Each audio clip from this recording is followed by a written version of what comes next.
Hello and welcome. It's good of you to join me. I hope you're well and that your work these days is productive and engaging. I'm Alex and this is Canonball, a podcast where we talk about the European literary canon and the history, culture, philosophy, art, and science that surrounds it. For all of 2023, I will be discussing one reading per week. These readings are mostly complete books of varying lengths, but also some short stories, historical documents, poetry, and other writings that might not exactly be classified as books. You can find my complete reading list for 2023 at vollrathpublishing.com. That's VOLLRATH publishing.com. The link will be in the description whenever possible, and I hope you will join me in discovering some great books this year. Over the next hour, we will be exploring this week's reading, which is Rameau's Nephew by Denis Diderot. We will learn a bit about Diderot's life and look at some passages from this book. Though we cannot meet and speak with these great men of the past, we can still access their writings, into which they put the maximum of their thought and care, and which constitute a great cultural treasure. In studying their writing, we are not simply reading passages out of a book, we are making direct, if one way, contact with some of the great minds of history and being enriched by the contact, which is an excellent way to spend an hour. Denis Diderot was born in 1713. As a young man, he first studied philosophy at a Jesuit college, considered joining the clergy, and then briefly studied law. In 1734, at 21 years of age, he decided to become a writer. He then told this to his father, who promptly disowned him. For the next 10 years, from 1734 to 1744, he lived a bohemian life, the traces of his experiences from which are visible in Rameau's Nephew. In 1751, Diderot and his friend Jean Le Rond d'Alembert were appointed editors of the newly established Encyclopédie, or Encyclopedia. While d'Alembert would leave the post 7 years later, Diderot would continue to work on the project for the next 15 years. Separately, in 1746, d'Alembert had become the first person to try to prove the fundamental theorem of algebra. His proof was incomplete, but his participation in the encyclopedia is an interesting overlap in the history of literature and of mathematics. By the end of its production, the encyclopedia had 28 volumes comprising 71,818 articles, 3,129 illustrations, and approximately 20 million words. One estimate of the length of a typical novel is about 90,000 words. That means that the final text of the encyclopedia would have filled about 222 average-length novels. In the first 20 years of its publication, it sold 4,000 copies and turned a comfortable profit for its investors, 4,250 copies having been printed. In the 18th century, it was rare for even single-volume works to have a print run of more than 1,500 copies. So the publishers were probably very happy with Diderot and his team. And he had quite the team working with him. Contributors included Montesquieu, Voltaire, Rousseau, among many others, as well as Diderot himself, who wrote at least 5,000 and probably around 7,000 articles. Diderot contributed to many other articles on a range of topics, was the encyclopedia's editor, and supervised and compiled the work's 3,000 to 4,000 plates that were used to publish the books and included illustrations. Separately, Diderot and Rousseau's friendship reportedly ended in 1757 after the staging of Diderot's first play, The Natural Son, at a line from which Rousseau was publicly offended because he felt it referred to him directly. For the highest number of articles written, Diderot was second only to Louis de Jacot, who wrote about 18,000 articles, or about a quarter of the total. Louis de Jacot was independently wealthy and refused any payment for his work. De Jacot also spent 20 years writing a 6-volume work on anatomy. To avoid censorship in France, he sent it to be published in Amsterdam, but then the ship carrying the only manuscript sank, and he lost 2 decades of work. In that case, it was not censorship, but a sunken ship that kept the work from the public. Some of the encyclopedia's contents were considered politically radical for the time, and it was briefly suspended by royal edict in 1752, only a year after its publication began. It was more formally banned from 1759 to 1775, but work continued in secret. The authorities allowed the publication to continue, considering their official ban sufficient to satisfy the church and the project's other enemies. During this period, Diderot prepared the editions so that they indicated that they were printed in Switzerland, when in fact they were printed in Paris, so that authorities would not try to find and seize the plates used in their printing. Diderot wrote in the encyclopedia, quote, "The goal of an encyclopedia is to assemble all the knowledge scattered on the surface of the earth, to demonstrate the general system to the people with whom we live, and to transmit it to the people who will come after us, so that the works of centuries past is not useless to the centuries which follow, that our descendants, by becoming more learned, may become virtuous and happier, and that we do not die without having merited being part of the human race." End quote. As can be seen here, Diderot wanted to pull all of the world's knowledge into the publication to spread all this information to the public and future generations. Thus, it is a significant example of democratization of knowledge, and as the first collectively produced encyclopedia, the ancestor of Wikipedia. Diderot's encyclopedia was the first encyclopedia to include contributions from many named contributors, as well as the first to describe the mechanical arts alongside the liberal arts. The 7 liberal arts were codified in late Roman antiquity and became the subjects of secular education in the Middle Ages and the Renaissance. They were grammar, logic, rhetoric, geometry, arithmetic, astronomy, and music. 9th century Irish philosopher, theologian, and poet John Scotus Erugena categorized the mechanical arts as tailoring and weaving, architecture and masonry, blacksmithing and metallurgy, warfare and hunting, commerce, agriculture, and cooking. So the massive publication that Diderot oversaw for 15 years included both categories, whereas up to that point, encyclopedias had only included the first. Diderot later wondered whether the whole encyclopedia had not been a waste of time, but it was financially successful and is today viewed as having contributed to the French Revolution, which happened a generation later. Diderot did not make much money during his life, but in 1766, a year after he stopped working on the encyclopedia, Catherine the Great, Empress of Russia, who among many other things in 3 decades of rule took power in a coup against her husband, bought Diderot's library and hired him as its librarian, giving him an annual salary and paying him 50 years' salary in advance. 7 years after this arrangement started, he visited Catherine the Great in St. Petersburg and stayed in her court for the 5 months from October 1773 to March 1774, meeting with her almost every day to discuss various topics. The carriage ride from Paris to St. Petersburg took 4 months going out and 7 months on the way back. 10 years later, in 1784, hearing that Diderot was in poor health, Catherine arranged for him to move into a luxurious suite in the Rue de Richelieu in Paris. 2 weeks later, Denis Diderot died. In addition to his work on the encyclopedia, Diderot wrote a lot of fiction. Among those works is Rameau's Nephew, which we will be looking at today. I'm glad to have finally read this because I bought my copy of it 10 years ago while working on my bachelor's degree, probably in 2013. And I only read it this week. Rameau's Nephew was never published during his lifetime, and it is not known when he worked on it, but the contemporary events referred to in the piece happened between 1761 and 1774, so it would have to be after that time. It was first published in 1805, 21 years after Diderot's death, in a German translation by none other than Johann Wolfgang von Goethe. Goethe wrote in an 1804 letter to German playwright, poet, and philosopher Friedrich Schiller, quote, "This dialogue explodes like a bomb in the middle of French literature, and it takes considerable skill to know what precisely is touched by the fallout, and how." End quote. After Goethe prepared this German translation, the original French manuscript was somehow lost. It was translated back into the French from the German translation, and first published in French in 1823. For the next 67 years or so, French translations of this French work were based on a retranslation into French from this German translation by Goethe. Then, one day, in 1890, one Georges Monval, who was the librarian at the Comédie Française, which, founded in 1680, remains the oldest active theater company in the world,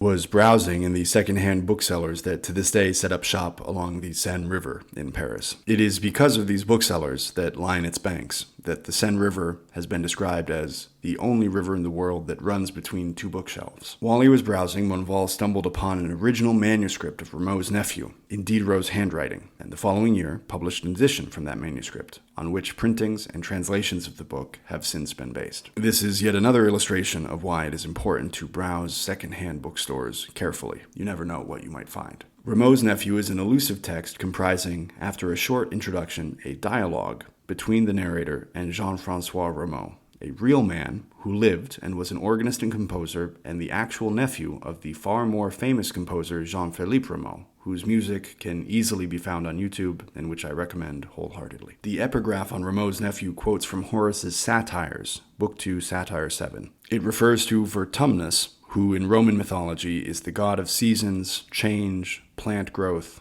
gardens, and fruit trees. Quote, Vertumnus scowled on his birth and made him a versatile failure, end quote. Listeners of this podcast will remember we looked at Horace's odes, but not his satires, which are a distinct set of compositions. This epigraph refers to Rameau's nephew, who, as we will see, is something of a versatile failure.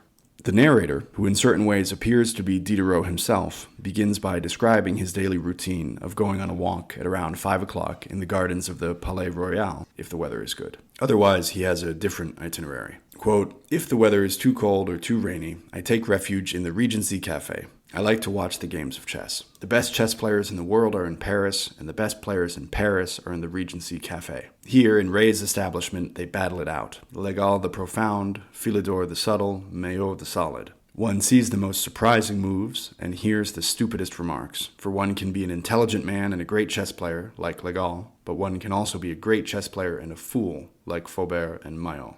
End quote. Diderot's passage reminds us how any kind of knowledge is domain-specific, even those domains that appear to reflect some level of general intelligence, as chess does in the popular imagination. If you are a professional research scientist with a PhD in your field, you probably have a pretty good idea about how to keep from fooling yourself in that field. However, plenty of people who meet that description still have what some call domain-specific skepticism. Once they are outside of their bailiwick, they become as gullible and dumb and likely to be swept away by false premises and faulty reasoning as anybody else.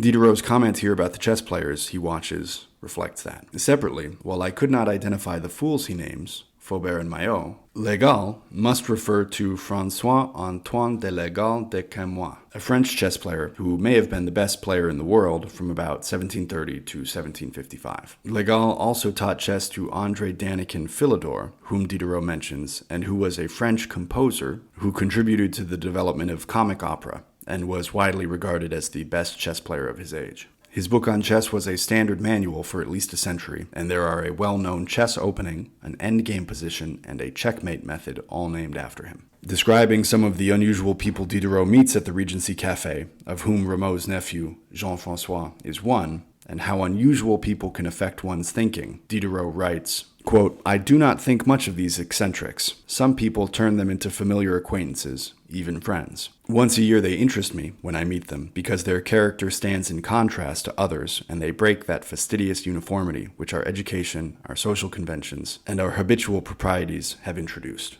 If one of them appears in company, he's a grain of yeast which ferments and gives back to everyone some part of his natural individuality. He shakes things up. He agitates us. He makes us praise or blame. He makes the truth come out, revealing who has value. He unmasks the scoundrels. So that's the time a man with sense pays attention and sorts his world out. End quote. When he later identifies Jean-François Rameau, Diderot comments on his uncle, the famous Jean-Philippe Rameau, and on a certain type of creative person generally. He also refers to Jean-Baptiste Lully, another famous Italian-born French composer and violinist who spent his life working in the court of Louis XIV, the Sun King. Diderot writes, quote, You were curious to know this man's name, and now you do. He is the nephew of that famous musician who delivered us from the plain song of Lully, which we've been chanting for more than a century, and who wrote so much unintelligible visionary stuff and apocalyptic truths about the theory of music, none of which ever made sense either to him or anyone else.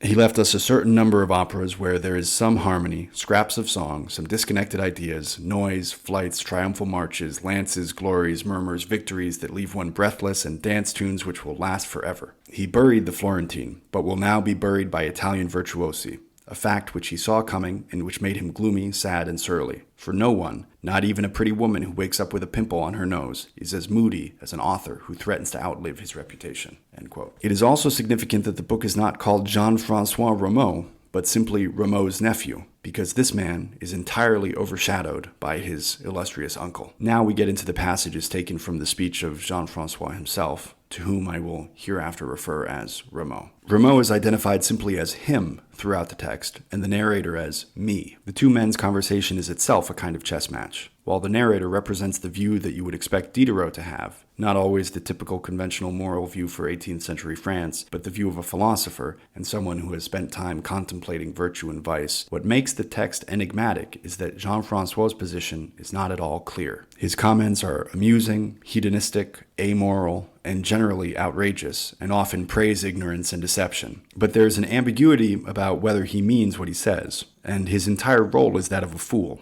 an entertainer, so it is not clear whether he is speaking to the narrator and reader sincerely, or to entertain them, or to fool them. An example of this is how at one point Rameau says, quote, "There's no better role to play in the presence of grand people than that of a fool. For a long time there was an official jester to the king.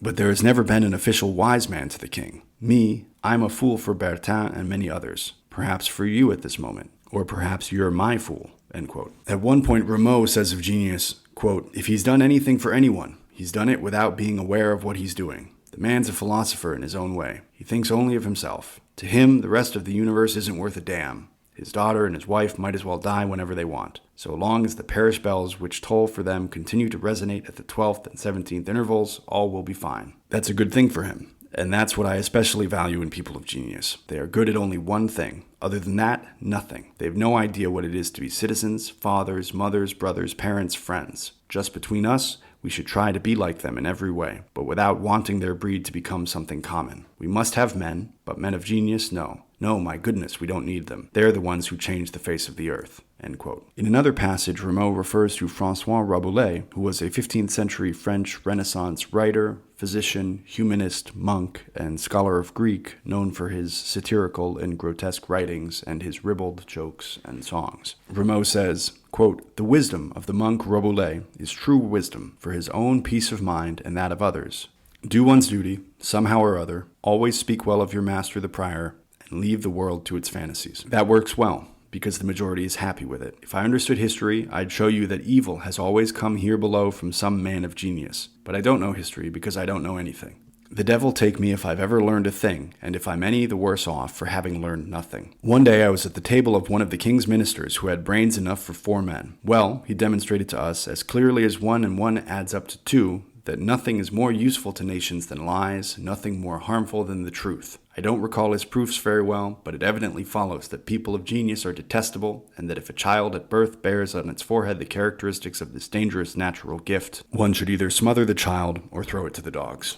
End quote. While few would agree with his latter recommendation, it is not hard to think of examples, like this overeducated minister, of someone who has constructed some linguistic labyrinth by which he justifies one or another desecration of justice and reason. The narrator answers Rameau's recommendation that infants that show signs of genius be smothered by addressing the minister's claim, though he had not heard the claim in full. This is, of course, the only proper way to answer a claim one finds to be false. Quote, "We despise the ages which have not produced men of genius, and men will honor those nations among whom genius has lived. Sooner or later, we raise statues to them and consider them benefactors of the human race. I don't mean to disparage the sublime minister you mentioned to me, but I think that if a lie can be useful momentarily, it is necessarily harmful in the long run, and by contrast, the truth is useful over time, even though it could be harmful at a particular moment. From that, I'm tempted to conclude that the man of genius who speaks out against a common error, who establishes a great truth, is always a being worthy of our veneration." End quote.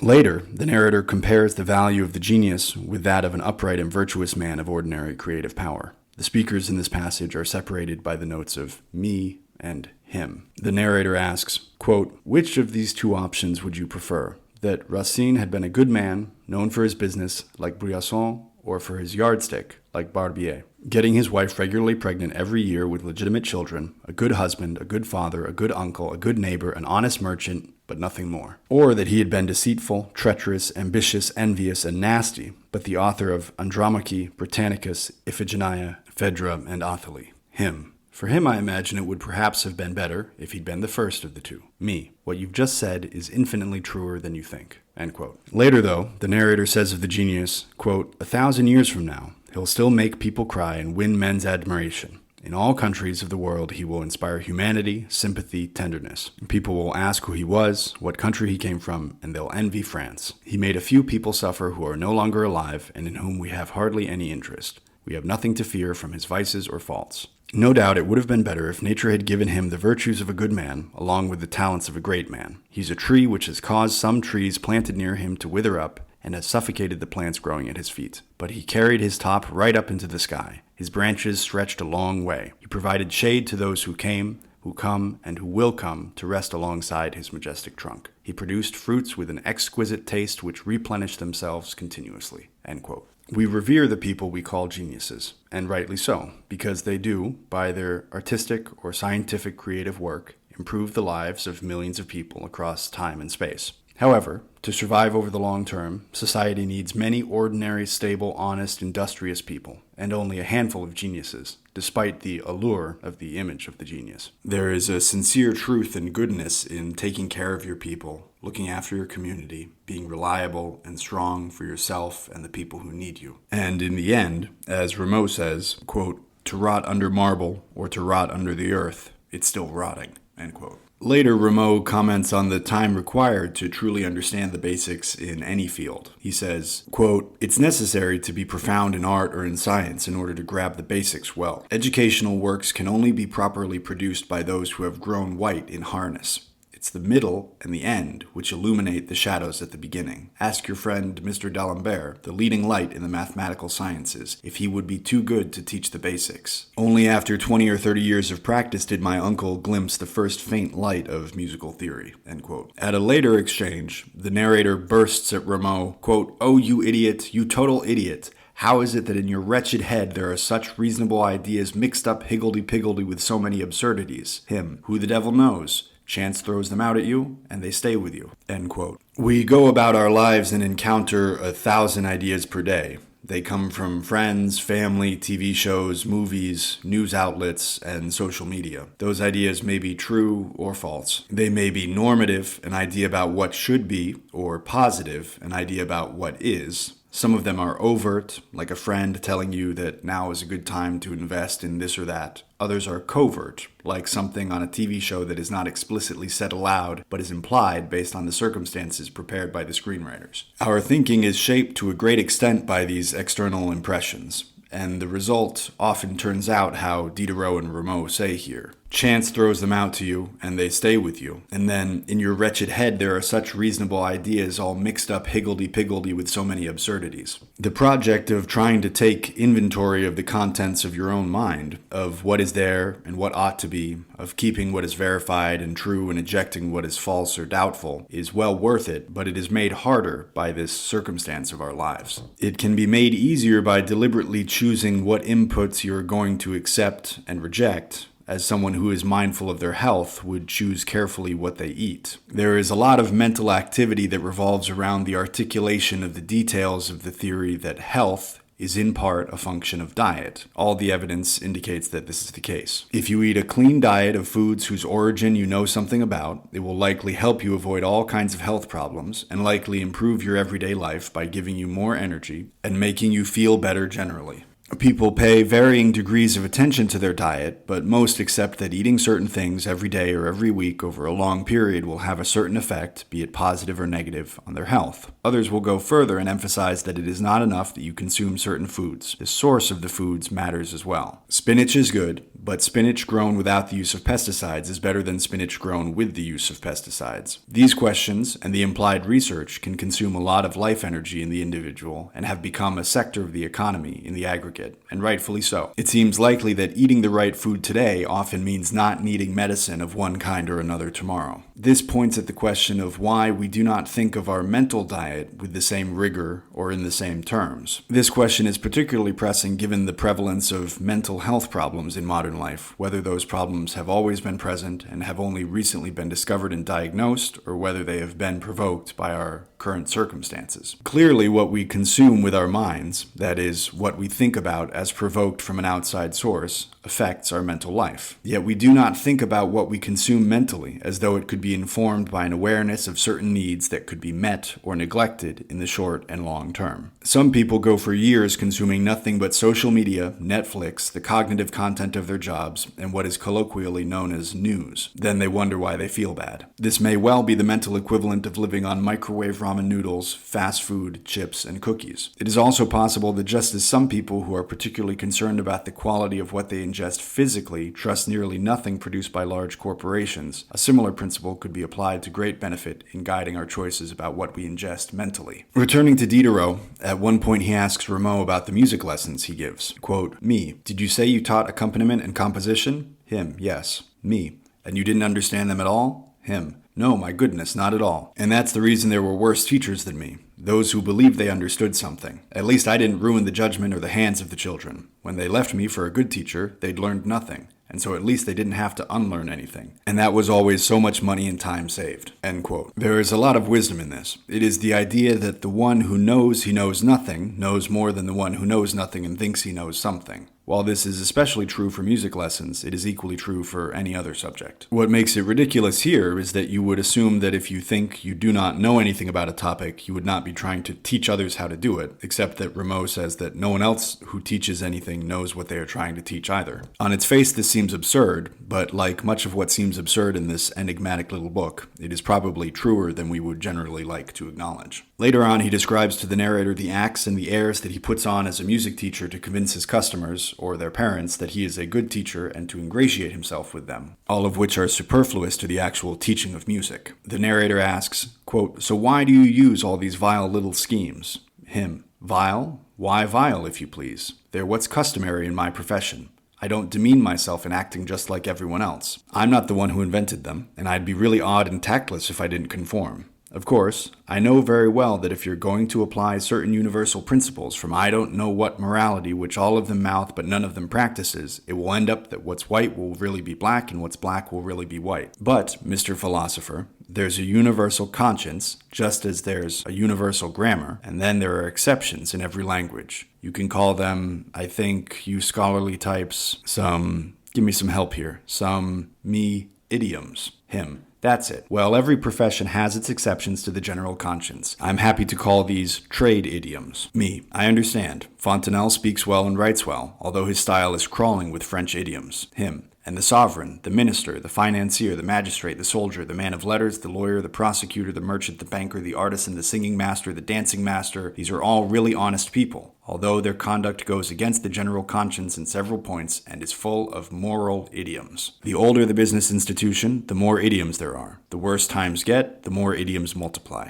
End quote. There may be a difficulty in translation here in the use of the word idiom, or it might be that the word does not even quite sit properly in French either. What they're referring to is, just as there is universal grammar that applies to various languages alongside idioms that only apply to each language, there is a universal morality that presumably applies to all professions, but then there are moral idioms, exceptions, that only apply to a given profession. He says that his profession of music teacher has these insincere interactions with the student or their parents as its idioms, but all other professions, including those with a greater impact on the state and society, have their own idioms, or moral exceptions. Diderot is of course not the first to demarcate the distance between individual morality and state morality, but here he is not talking about the state as an aggregate entity that collectively launches wars and manages the economy. He's talking about the individual people who comprise it and the reality of their moral idioms. Rameau goes on to justify these actions by saying, quote, "A common stupidity is to believe that the person who has the most customers is the most expert. There you have two exceptions to the general conscience which we have to bow down to. It's a sort of credit system. In itself, it's nothing, but it is worth something in public opinion. It's been said that a good reputation is more valuable than a golden belt. However, the man with a good reputation doesn't have a golden belt. But I see that nowadays, the man with the golden belt rarely lacks a good reputation. It's necessary, as much as possible, to have the good reputation and the belt. And that's my goal, when I make myself valuable by what you characterize as vile tricks and unworthy little schemes."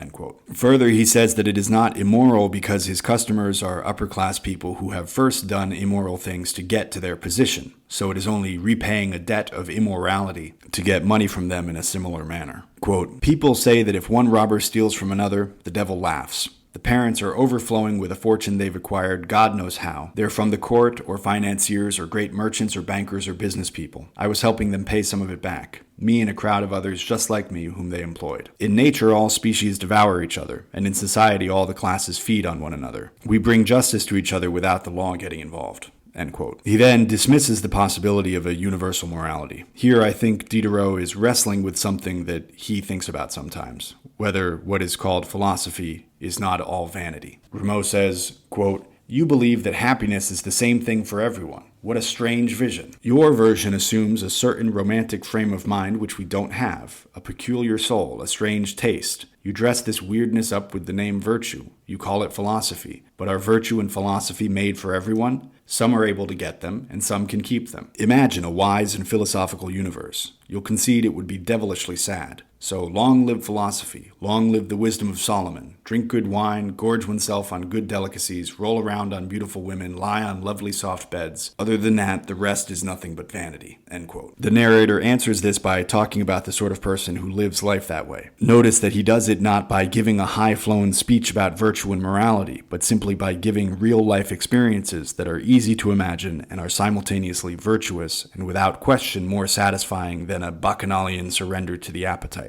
For this next passage, it will be useful to know that Mahomet is a play by Voltaire that portrays the founder of Islam as scheming and lecherous. And Jean Calas was a Protestant merchant living in Toulouse, France, during Diderot's lifetime, who was accused of the murder of his son. And despite Calas's insistence that he was innocent, he was tried, tortured, and executed in 1762. He was a Protestant living in a Catholic society, and after his death, opponents of the Catholic Church raised doubts about his guilt, and he was exonerated in 1764 and became a symbol of their victims of religious intolerance. The narrator answers Rameau, quote, "What makes fashionable people so delicate about their amusements is that they are profoundly idle." End quote. Skipping ahead, quote, "They wear everything out. Their souls become stupefied. Boredom grabs hold of them. Whoever took away their lives in the midst of their overwhelming abundance would be doing them a service. The fact is they don't know anything about happiness except the part which becomes jaded most quickly. I don't disparage the pleasures of the senses. I have a palate as well, and it really likes a tasty delicacy or a delicious wine. I have a heart and eyes, and I like to see beautiful women." Skipping ahead, "But I won't conceal from you that it is infinitely more pleasurable to me to have helped someone in distress,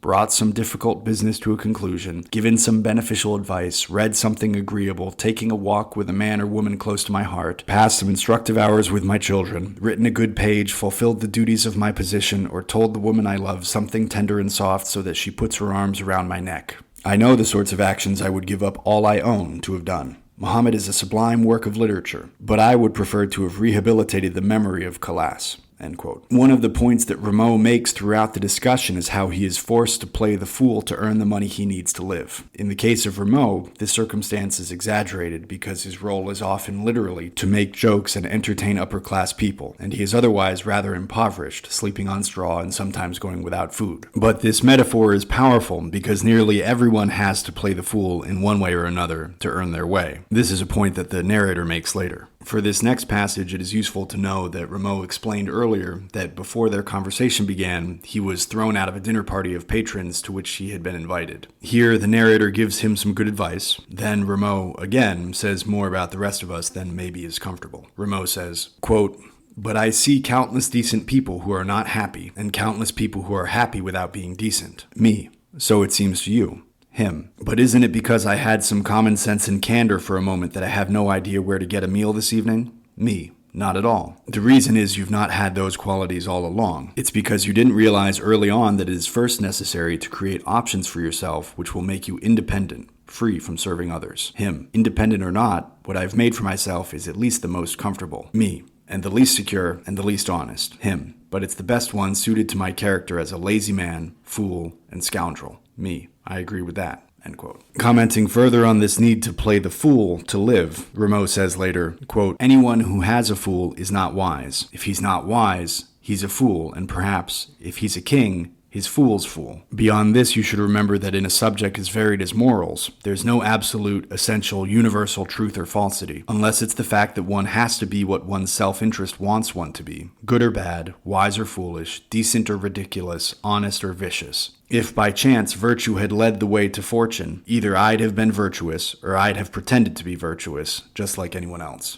End quote. Later, he says in passing, quote, all beggars are reconciled at the feeding trough. End quote. And, quote, it's a damnable economy, with men who cram themselves with everything, while others whose stomachs are just as demanding as theirs, and have reoccurring hunger like theirs, have nothing to chew on. The worst thing is the way our need compels us to a certain posture. The man in need doesn't walk like another man. He jumps, he grovels, he wriggles, he crawls. He spends his life taking up and carrying out various positions. End quote. Rameau later makes an interesting observation about great men in teaching. Quote, you have no idea how unimportant method and precepts are to me. Someone who needs written instructions will never get far. Geniuses read little, act a great deal, and create themselves. End quote. Rameau then rips through a bunch of names of figures from French history, most of whom I could not identify, but two are as follows. Turenne, Turenne, in case you want to read more about him, was a 17th century French general and one of only 6 marshals to have been promoted to Marshal General of France, whose 5 decades of military exploits proved him to be one of the greatest military commanders in history. He fought in the 30 Years' War, the 80 Years' War, the Franco-Spanish War, and the Franco-Dutch War, among others. Vauban, Vauban, was a military engineer who worked for Louis XIV. He is considered one of the most important engineers in military history, and his principles for fortifications were widely used for a century. He also wrote an economic tract that was destroyed by royal decree because it recommended a more even distribution of the tax burden. He was viewed for his significant view of France itself as a geographical entity. He advocated giving up territory in favor of a more defensible border, and the northern and eastern boundaries he recommended have changed little in 4 centuries.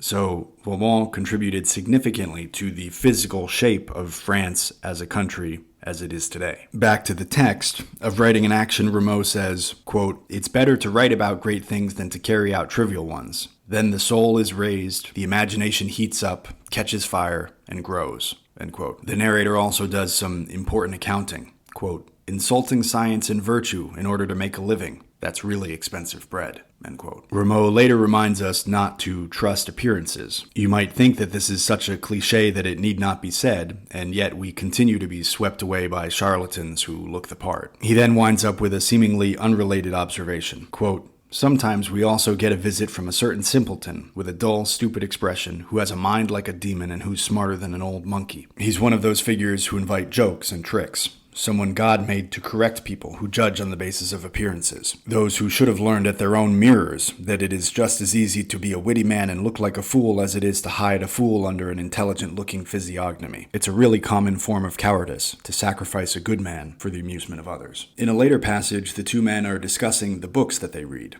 The narrator gives a nice summary of what instruction they are looking for when they read. Perhaps not all readers are looking for this kind of instruction, but many probably are. And it is a nice, brief summary from Diderot. Rameau asks, could you tell me what people are looking for in those books? Me, amusement and instruction. Him, what instruction? That's the point. Me, a knowledge of one's duties, a love of virtue, and a hatred of vice. End quote. Later, Rameau discusses how nature punishes vice. This natural retribution on certain behaviors might be the origin of the concept of vice in the first place. Vices are behaviors that in the long run are harmful to the individual and to society, though we have to constrain it further and say that vices are behaviors that meet that description, but also are desirable for the individual for some reason. Hitting oneself in the head with a hammer is not a vice, because people are generally not inclined to do that. If it were a widespread problem, the way that drug use is, we would call it a vice. Here, Rameau gives a couple such examples of how vices punish their own adherents. Note also he is using the word vicious in connection to vice in the way that virtuous is connected to virtue. This is the appropriate use of this word, though it is today commonly used as synonymous with ferocious. Rameau says, quote,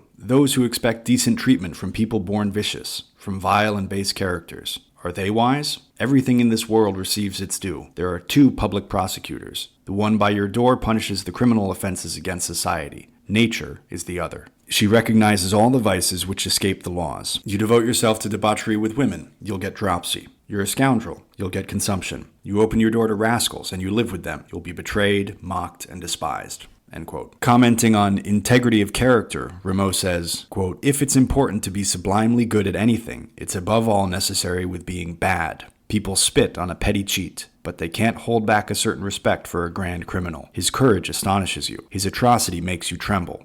In everything, people value integrity of character." Me, but this worthy integrity of character, you don't yet have it. From time to time, I find you vacillating in your principles. It's uncertain whether you hold to your nastiness from nature or from study, or if study has taken you as far as it's possible to go, end quote. In another passage, Rameau is talking about the frivolity of daily life. He says, quote, "Madam such and such has given birth to 2 children at once. Each father will have his own. Do you think stuff like that spoken, repeated, and heard every day inspires and leads to great things? Me, no. It would be more worthwhile to shut yourself up in your attic, drink water, eat dry bread, and find your real self. Him, perhaps, but I don't have the courage for that. And then to sacrifice one's happiness for an uncertain success? And what about the name I carry? Rameau, to be called Rameau, that's embarrassing. Talent is not like nobility, which can be passed on and whose luster increases as it goes from grandfather to father, from father to son, from son to grandson, without the grandparent requiring his descendant to have any merit. The old stock branches out into an enormous line of fools, but who cares? It's not like that with talent. In order to acquire nothing more than the reputation of one's father, it's necessary to be more skilled than he is. You have to have inherited his fiber. I lack the fiber, but my wrist is flexible, the bow moves, and the pot boils. If it's not glory, well, it's food, end quote. In another passage, the narrator describes the effect that Rameau has on his thinking. He names 2 other men and explains how these men have caused him to see certain public figures in an unusual light. In the passage, he refers to Fernando Galiani, an economist and a leading Italian figure in the Enlightenment. Nietzsche referred to Galiani as, quote, "a most fastidious and refined intelligence." End quote. He also mentions Rabelais, whom we have already discussed. Diderot writes of Rameau, quote, "The antics of this man, the stories of Abbé Galiani, and the extravagances of Rabelais sometimes force me to profound reflections. They are 3 stores where I have acquired for myself some ridiculous masks which I put over the faces of the most serious people. I see Pantalon in prelate, a satyr in a judge, a pig in a monk, an ostrich in a minister, and a goose in his first deputy," end quote. Rather than literally associating certain figures with certain animals, as though from the characteristics attributed to those animals in certain fables, I think that this passage must just be about how these 3 men help the narrator to see certain public figures as absurd. Either way, the passage is cryptic. Later, after Rameau has been describing what he calls beggars and the humiliations through which they have to go in debasing themselves to get by, the narrator says that everyone has to do those things, and therefore it is not a humiliation, but just a part of life. Quote, "Me, but by your count there are lots of beggars in this world, and I don't know anyone who doesn't do some steps in that dance of yours." Him, "You're right. In the entire kingdom, there's only one man who walks. That's the king. All the rest take up positions." Me, "The king? Isn't there more to it than that? Don't you think that from time to time he finds beside him a little foot, a little curl, a little nose, which makes him go through a small pantomime? Whoever needs someone else is a beggar and takes up a position. The king takes up a position before his mistress and before God. He goes through the paces of his pantomime. The minister goes through the paces of prostitute, flatterer, valet, or beggar in front of his king. The crowds of ambitious people dance your positions in hundreds of ways, each more vile than the others in front of the minister. The noble abbé in his bands of office and his long cloak goes at least once a week in front of the agent in charge of the list of benefices. My goodness, what you call the pantomime of beggars is what makes the world go round." End quote. This is one of the themes that is central to Rameau's Nephew, and also applies readily to modern life. Most people feel to varying degrees that in doing their job, their will is not their own, and they have to do what someone else wants them to do, which is an unpleasant feeling. The problem is that the same is true for the manager and for the CEO of the company, who is beholden to the shareholders, who are beholden in their pursuit of profit to the whims of the public, or to whoever else influences them. The public are then, of course, beholden to their managers or to whomever they work for. The next passage is a longer one, but it touches on Stoicism. The passage mentions Diogenes, a Greek living mostly in the 4th century BC. He is generally thought to have founded Cynicism rather than Stoicism, but Cynicism influenced significantly what later came to be known as Stoicism, as is clear from the anecdotes that the narrator gives about Diogenes. The passage continues this tension between honesty and the need to do various forms of pantomime to earn one's living. The narrator says, quote, "There's one creature who can do without pantomime, That's the philosopher who has nothing and who demands nothing. Him. Where is there an animal like that? If he has nothing, he suffers. If he's not asking for anything, he'll get nothing, and he'll be suffering forever. Me. No. Diogenes mocked his needs. Him. But we have to have clothing. Me. No. He went about totally naked. Him. Sometimes the weather was cold in Athens. Me. Less so than here. Him. People eat there. Me. No doubt. Him. At whose expense? Me. At nature's. Where does the savage turn? To the earth, to animals, to fish, to trees, to grasses, to roots, to streams. Him. A bad menu. Me. It's a big one. Him. But badly served. Me. Still, it's nature's table that serves to cover our own. Him. But you'll admit that the work of our cooks, pastry cooks, sellers of roast meats, caterers, and confectioners adds something of their own to it. With the austere diet of your Diogenes, it wouldn't do to have organs that were easily upset.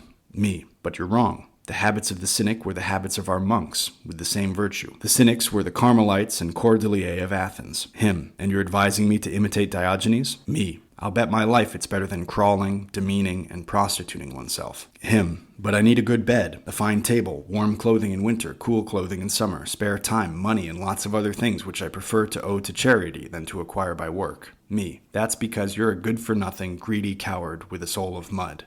Him. I think I've told you that. End quote. Separately, in a side comment on the vicissitudes, Rameau says, "Nothing's very stable in this world. Today at the top of the wheel, tomorrow at the bottom." End quote. This thought is central to Stoicism. The narrator had argued earlier that everyone has to act like a beggar to a certain degree. That is, everyone is somehow dependent on someone else for their own livelihood. In saying so, he is presumably illustrating how this is an acceptable state of affairs and one need not be ashamed of it if everyone carries the same burden. However, in this passage where he talks about Diogenes, he seems to be advising Rameau to reject the whole thing by needing nothing from everyone and living as an ascetic. Then, driving this point home, he says, quote, "Things in life no doubt have a price, but you've no idea of the sacrifice you're making to obtain them. You dance, you have danced, and you'll continue to dance the vile pantomime." End quote. Maybe the narrator's mind, and Diderot's, is not so made up about this matter, and when he makes his earlier point, he is trying to convince himself, as much as Rameau, that this pantomime is okay.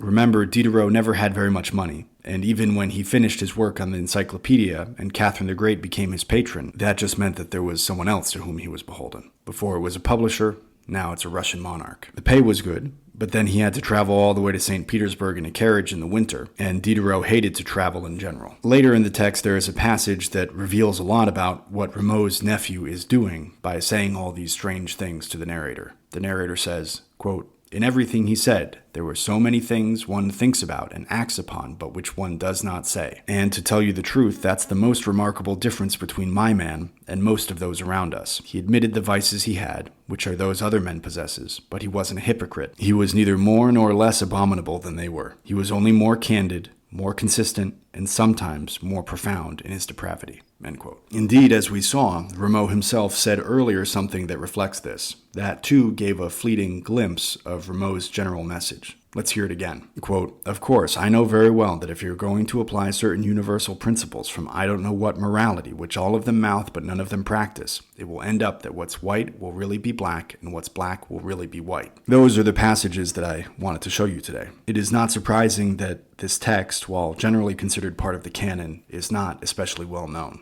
It does not proceed linearly. It can be difficult to understand and sometimes seems to contradict itself. However, one of the main messages of the book is something that remains as relevant today as it was in Diderot's time. How do you maintain your integrity given the need to earn a living? But all jobs involve varying degrees of doing what you would otherwise not do. Doing work that strengthens the community when your appetite would have you lounging around instead is fine philosophically. In fact, it is preferable and praiseworthy. I use the word appetite to refer not only to the desire for food, but to any one of the collection of human-animal impulses that vie with reason for control over our behavior and our thinking. In this case, the desire for rest when one is not tired. The simplest appetites are the desires for food, comfort, rest, and sex. The desire for rest, even when one is not tired, is also called laziness, slovenliness, or sloth. Spending time plying a trade, like carpentry or electrical work or plumbing, takes skill, knowledge, and care and is necessary for the functioning of the community. Though you might otherwise be lying on the couch at home, there is no shame in doing that work instead. In fact, that work is more praiseworthy than lying on the couch at home. Certainly that job might still involve some of the pantomime that Rameau describes, but it would mostly involve being courteous to the client and telling them what the problem is. If you are a dishonest carpenter, you might try to give them a service they do not need or charge them as much as you think you can rather than whatever is standard, but that would be your choice. Now, consider a sales job, where you are not only doing work that you would not otherwise do, but you also have to behave in a certain way socially toward people as a core part of that work. This does not apply only to sales jobs, and it does not apply to every sales job. On some level, I'm selling to you right now. I'm producing this podcast in part so you, after listening to it, will